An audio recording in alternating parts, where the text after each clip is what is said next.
Saudara, tidak ada satupun saksi yang melihat peristiwa pelecehan seksual terhadap Putri Chandrawati di Magelang. Saksi asisten rumah tangga Susi menyatakan dirinya tidak tahu soal pelecehan itu. Lalu apakah peristiwa di Magelang ini masih bisa dipertahankan sampai akhir dan dapat dibuktikan kebenarannya? Kalau saya tidak tahu. Tidak tahu ya? Tidak tahu. Berarti saudara tidak tahu apakah ada pelecehan atau tidak ya? Tidak tahu.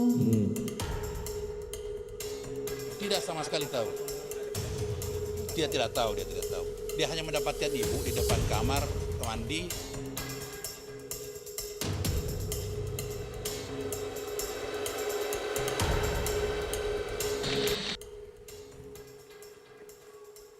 Bersikukuh pelecehan seksual benar terjadi. Putri Chandrawati dan kuasa hukum sepertinya tidak goyah, ingin membuktikan peristiwa kala itu di Magelang.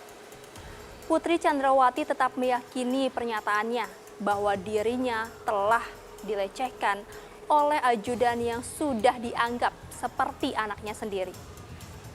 Syok, pikiran dan perasaan yang bercampur aduk, serta rasa malu yang dialaminya membuat Putri enggan melaporkan dengan segera kejadian itu ke polisi. Hal inilah yang membuat dan memicu amarah Ferdy Sambo, sehingga dengan gelap mata Ferdy Sambo tega menghabisi ajudan kepercayaannya, Nofriansyah Yosua Huta Barat.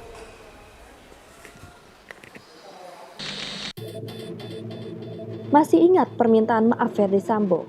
Mengakui, menyesali, dan siap bertanggung jawab atas perbuatannya disampaikan di hadapan keluarga Yosua.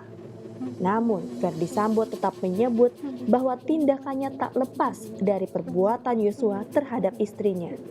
Bapak dan Ibu Yosua, saya sangat memahami perasaan Bapak dan Ibu. Saya mohon maaf atas apa yang telah terjadi. Saya sangat menyesal saat itu saya tidak mampu mengontrol emosi dan tidak jernih berpikir.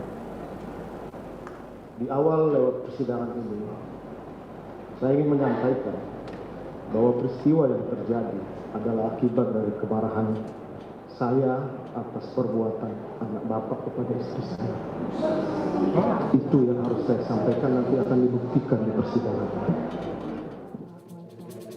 Di momen yang sama, Putri Chandrawati tak kuasa menahan tangis ketika membacakan permohonan maafnya di ruang sidang. Putri menyebut dirinya memahami perasaan kehilangan keluarga Yosua karena dirinya juga seorang ibu.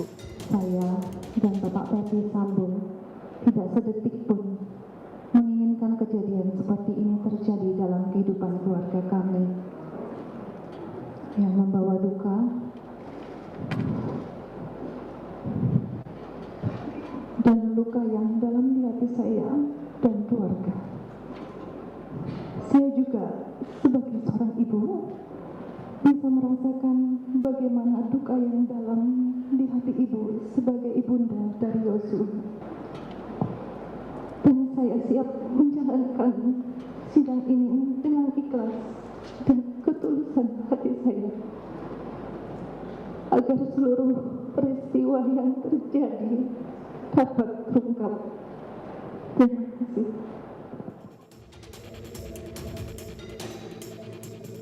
Namun, sampai jalannya persidangan tidak ada satupun saksi yang mengaku melihat pelecehan tersebut.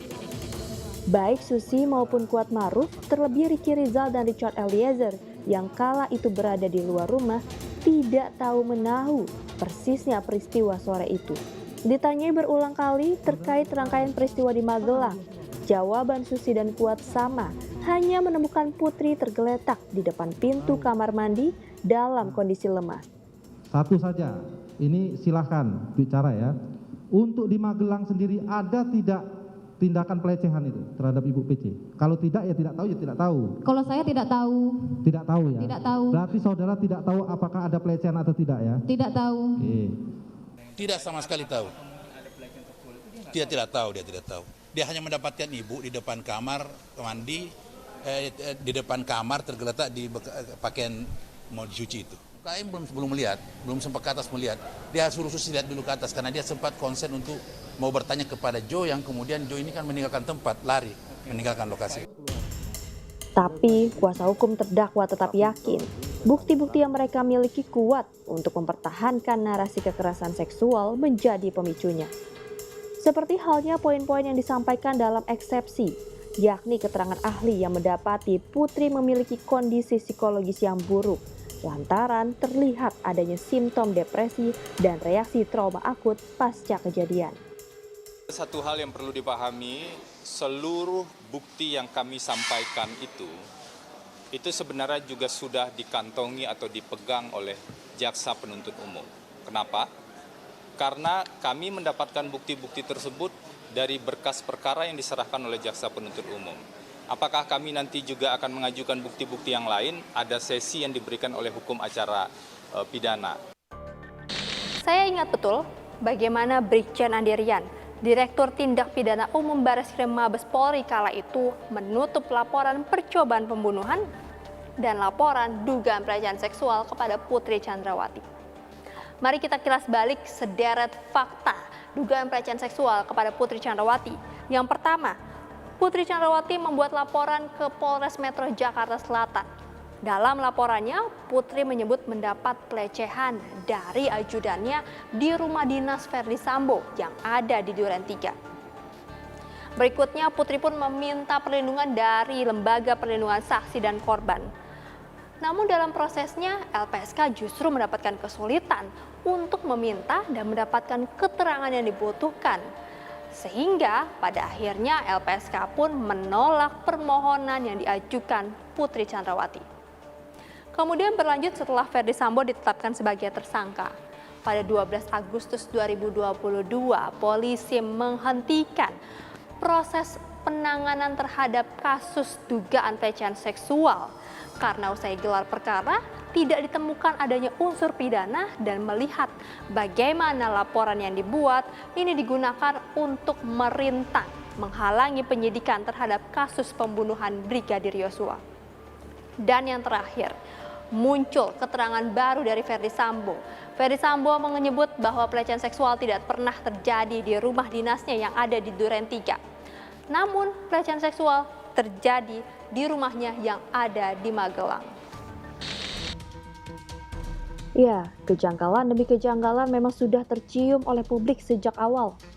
Dari skenario tembak-menembak sampai berubah-ubahnya keterangan maupun lokasi kejadian.